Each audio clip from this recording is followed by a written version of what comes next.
Time now to take a deeper look at Patrick Daugherty's Week 11 rankings presented by Genesis. Pat will go through a quarterback, a running back, and then a wide receiver.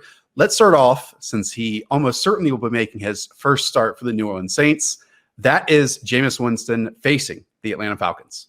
I mean, he is the fantasy player of the week. Like, he's the potential slate breaker in DFS. He's the potential super rare plug and play QB1 in redraft. And we just don't quite know what to expect, because this is not going to be Tampa Bay Jameis Winston. The Saints run a much tighter, more methodical, extremely efficient offense. And we have no idea if Sean Payton is going to let Jameis Winston be Jameis Winston. But, I mean, you are who you are as a quarterback. He's super aggressive. He has weapons. He's playing a Falcons team allowing the most quarterback fantasy points. So, like, Jameis Winston, it's like this could go either way. This could go real big. He could be the QB1, or he could be nothing like the quarterback we saw in Tampa Bay, because Sean Payton will not allow that. But he is, like, one of the key players in any position this week. Just the Jameis Winston archetype is so different than the Teddy Bridgewater that we got in relief of Drew Brees last year.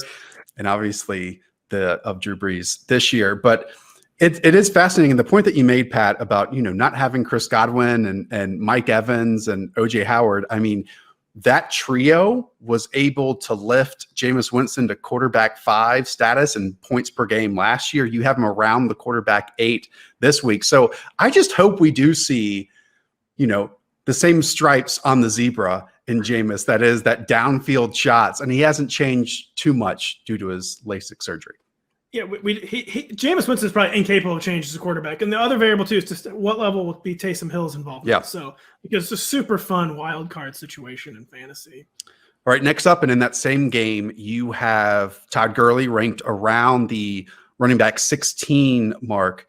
Pat, Todd Gurley has really evolved over the last few years, and maybe not in a positive way, but this year he is just finding the end zone at just a ridiculous rate, scoring 9 rushing touchdowns in 9 games so far. That total touchdown mark at the running back position, I believe, is just behind Dalvin Cook and Alvin Kamara. Can he continue that trend this week against the Saints defense?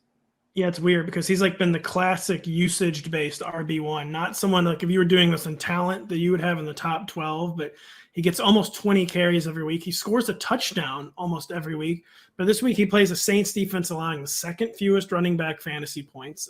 He's failed to average more than 2.8 yards per carry in any of his past 4 games, but he's reached 18 carries in all 4 of those games. So the usage and the goal line work is there no matter what. And you just have to decide if you can handle the super ultimately low upside Todd Gurley touches against a really elite run defense. And yeah, basically, can you trust the workload this week is the question with Todd Gurley. Yeah, and you're not telling anyone to really bench Todd Gurley, because you still have him in that running back 2 range, but just not expect the running back 11 points per game that he's giving you right now. And I mentioned the evolution of Todd Gurley. I mean, it's just a complete void in the passing game now. 59 receptions in 2018. He had 64 receptions in 2017. And Pat, since then, the last 2 seasons combined in 24 contests, just 46 receptions. So he's just not giving you that same yardage total. In fact, I think he only has 1 game this year beyond 82 total yards, but the rushing touchdown success is what is making him hit that value each and every week. It's weird. The void in the passing game, and it's the lack of big plays. And you can hang your hat to on the scoring environment this week. But basically, can Todd Gurley get enough work in a high-scoring atmosphere to overcome this bad matchup? Let's close at wide receiver. And I was looking at your rankings, Pat, and this name jumped out to me at that like wide receiver 1, wide receiver 2 borderline. And it's Bengals rookie wide receiver T. Higgins. Tell me why. I mean, because this is a player who, to start the year, like was barely even involved. But as we've gone on, we've seen less AJ Green. We know that Joe Burrow is leading the NFL basically in passing attempts per game. That has to play a factor here in really believing in T. Higgins in week 11. It does. I mean, and this is like we overuse the phrase under the radar, but kind of under the radar. T. Higgins is the wide receiver 9 by average points over the past 5 weeks and half PPR.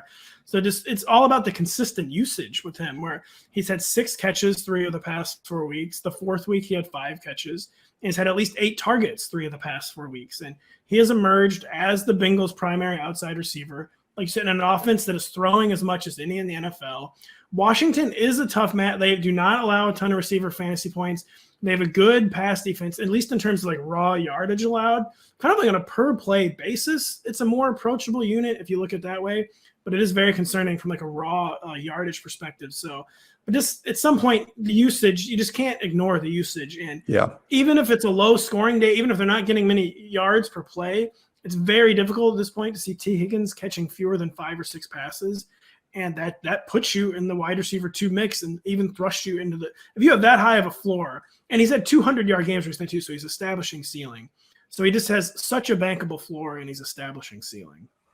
Yeah, I will definitely have my eye on that Washington pass rush against that Bengals offensive line. But hey, Joe Burrow has faced this multiple times this year against like the Ravens and the Steelers and a few other teams. So he has an experience, and the volume alone will hopefully get T. Higgins there. All right. Once again, those are Pat's Week 11 rankings presented by Genesis.